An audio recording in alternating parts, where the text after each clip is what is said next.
오늘 본문에는 두 부류의 사람이 등장합니다. 한 부류는 예레미야를 죽이고자 하는 부류고 다른 하나는 예레미야를 살리고자 하는 사람입니다. 예레미야는 사람들을 만날 수 있는 기회일 때마다 늘 하나님의 말씀을 주저없이 선포했습니다. 그런데 예레미야가 선포하는 말을 좀 자세히 들어보면 마치 바벨론과 예레미야가 내통하고 있는 듯한, 뭔가 바벨론과 한편인 듯한 느낌을 받게 됩니다. 2절과 3절 말씀을 보면은 그런 느낌이 좀 더 듭니다. 이 성에 머무는 자는 칼과 기근과 전염병으로 죽으리라. 그러나 갈대아인에게 항복하는 자는 살리니 그는 노략물을 어둠같이 자기 목숨을 건지리라. 이 성이 반드시 바벨론 왕의 군대의 손에 넘어가리라. 그가 차지하리라. 이 성에 머무는 자는 바로 바벨론에 저항하는 유다 백성들을 말합니다. 좀 더 본질적으로 보면 하나님의 말씀에 불순종하는 백성들을 의미하죠. 칼과 기근과 전염병은 바로 하나님의 심판을 말합니다. 바벨론 군대에 끝까지 대항하고 저항하는 이 노력이 수포로 돌아가게 될 뿐만 아니라 어쨌든 바벨론 군대에 의해서 유다는 멸망하게 될 것을 다시 한번 이야기해주고 있습니다. 사실 예레미야 이러한 경고는 전혀 새로운 게 아닙니다. 40년 전 예레미야가 선지자로서의 역할을 감당할 때부터 늘 똑같은 이야기를 했습니다. 문제는 그 이야기를 듣는 백성들과 왕이 변하지 않았다라는 겁니다. 시드기야 백성들이 예레미야의 말을 따랐다면 최소한 예루살렘 성과 그들이 살고 있는 성전 모든 것들은 다 보존될 수 있었고 생명만큼은 지킬 수 있었습니다. 그러나 늘 예언을 선포할 때마다 부정했고 듣지 않았고 오히려 예레미야를 몰아붙이기까지 했죠.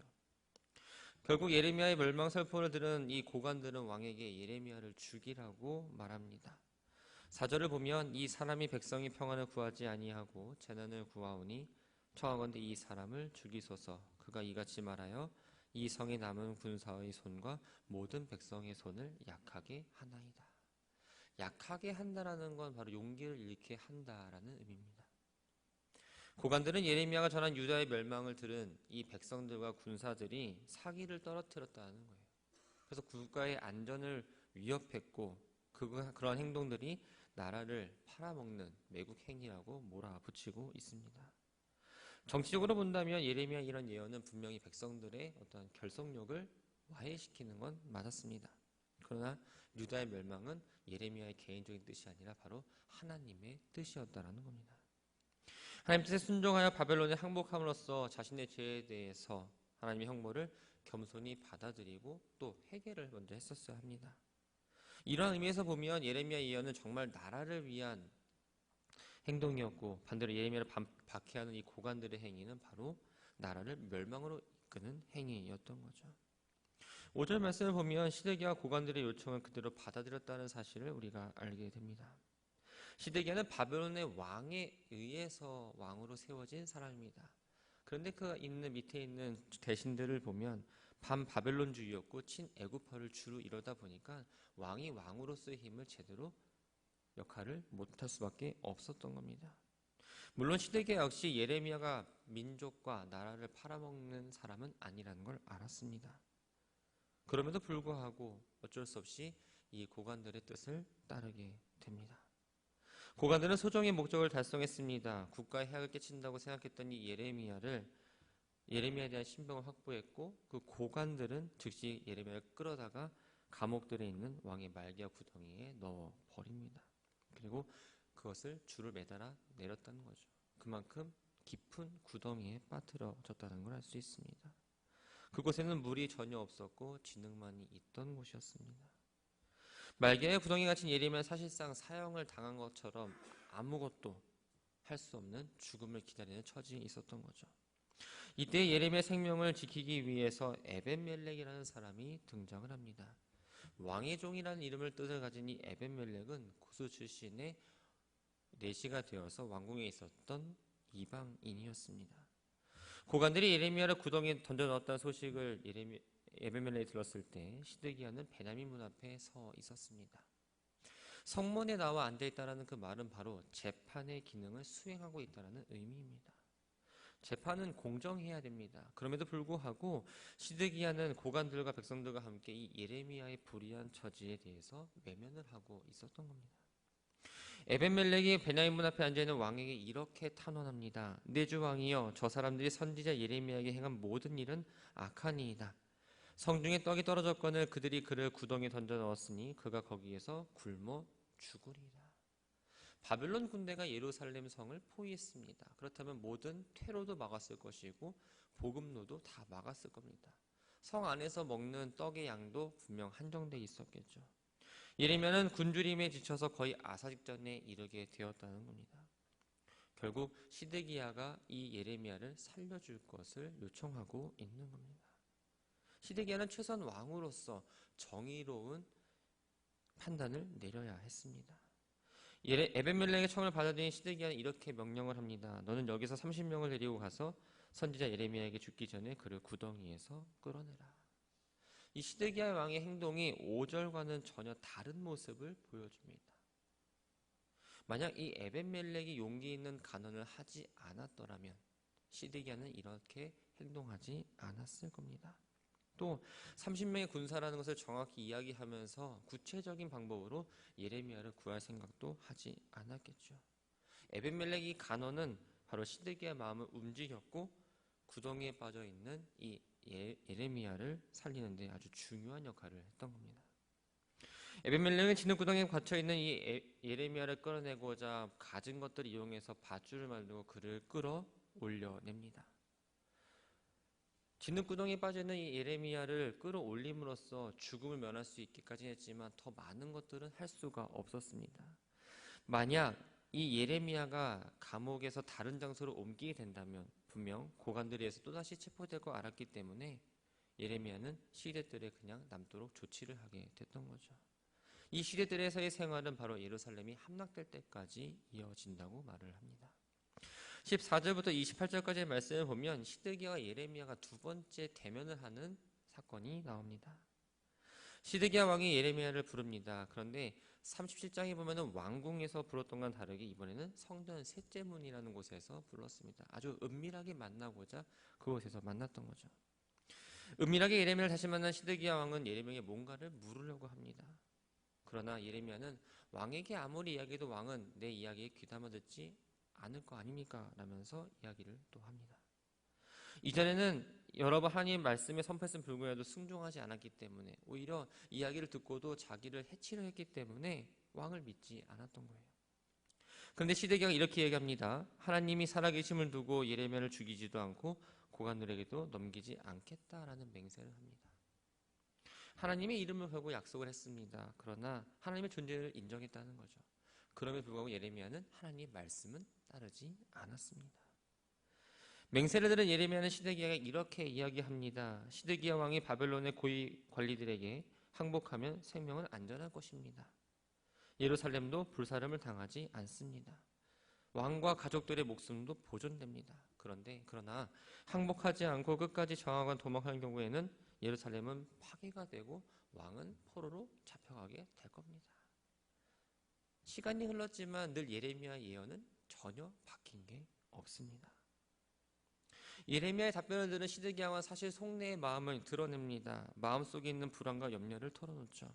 만일 내가 바빌론에게 항복을 한다면 갈대아인들이 이미 바빌론에 항복한 유다인들에게 나를 넘겨줄 거라는 불안이 있었습니다. 그렇게 되면 그들이 나를 조롱하고 나를 학대할지도 모르기 때문에 두렵다라고 이야기합니다. 시드기야가 나라를 지키기 위해서 끊임없이 애국하고 손을 잡아서 했던 것이 아니라 자신에게 돌아올 수모가 두려워서 뭔가 그런 상황이 부끄러워서 바벨론에게 항복하기를 거부했던 겁니다. 예레미야는 갈대인들이 결코 시드기야를 먼저 바벨론에게 투항한 사람들에게 넘기지 않을 것이니 걱정하지 말라면서 이 생명을 지키기 위해 하나님 말씀에 반드시 순종하라라고 또 권면을 합니다. 예레미야가 시드기야에게 진정 두려워야 될 것은 바벨론도 아니고 바벨론에 갇혀있는 바벨론에게 항복한 유다 백성도 아니고 오직 하나님이라는 사실을 분명하게 이야기하고 있는 겁니다.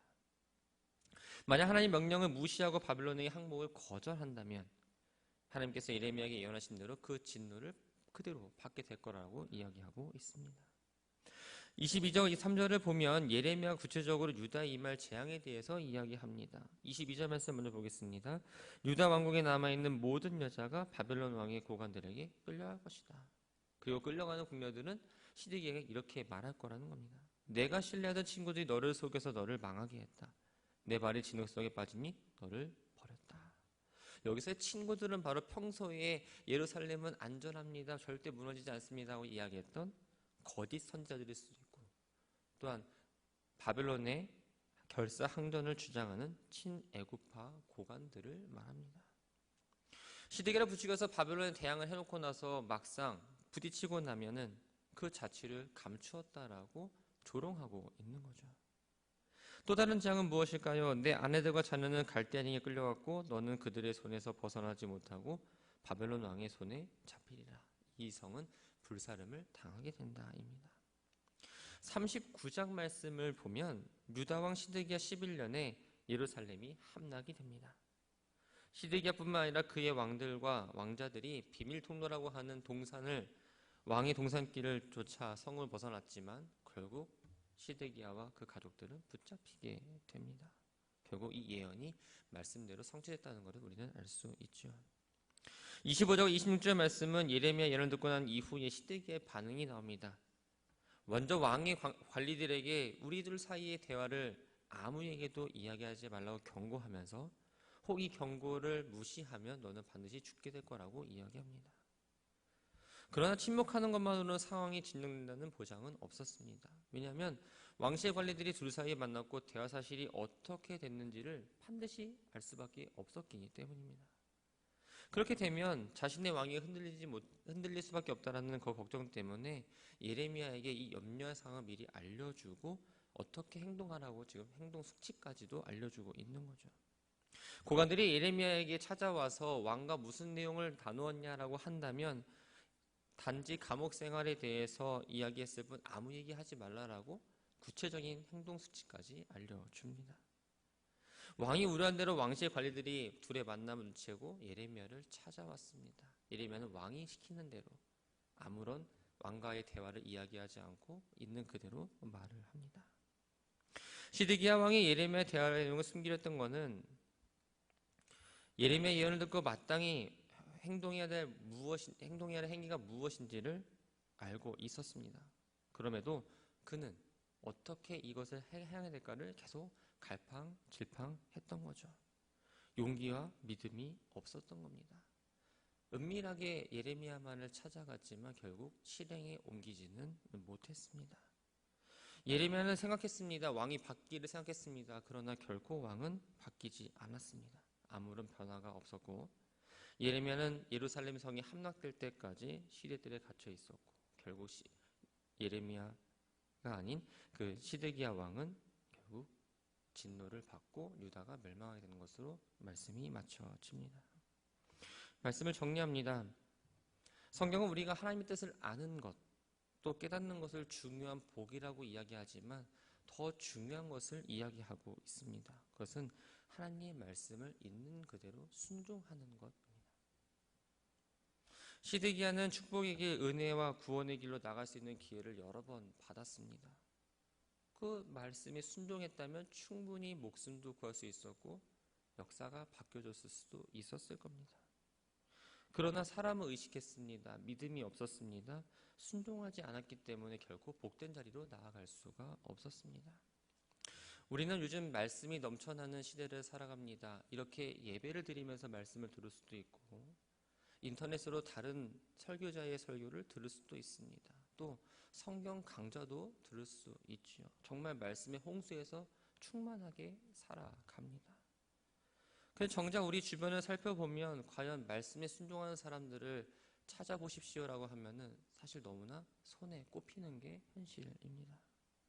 말씀을 잘 듣고 말씀을 듣고 나아가지만 내가 말씀을 지키며 살아야겠다는 것에 대해서 머뭇거리고 있다는 겁니다. 우리에게 많은 시간이 남아있지 않습니다. 오늘이 마지막일 수도 있습니다. 오늘 못하면 내일 해야지가 아니라 주어진 시간 오늘부터 우리는 말씀에 순종하며 나아가야 합니다. 하나님 말씀을 듣고 하나님 말씀을 읽고 깨달았다면 머뭇거리지 마시고 순종함으로 나아가시기 바랍니다. 바랍니다. 하나님만을 두려워하고 하나님 말씀에 순종해서 모든 것을 지키시고 나아가시는, 보호하시는 하나님의 인도하심을 따라 살아가는 오늘의 한 날이 되었으면 좋겠습니다. 늘 주어지는 말씀, 이 말씀, 나에게 주어지는 말씀, 하나님 말씀이 달고 오면 그 말씀을 듣고 은혜 받고 머무르지 마시고 말씀을 받고 말씀을 마음에 새기고 행함으로 늘 순종함으로 나아가는 우리 모든 성도님들 되기를 주의 이름으로 축원합니다.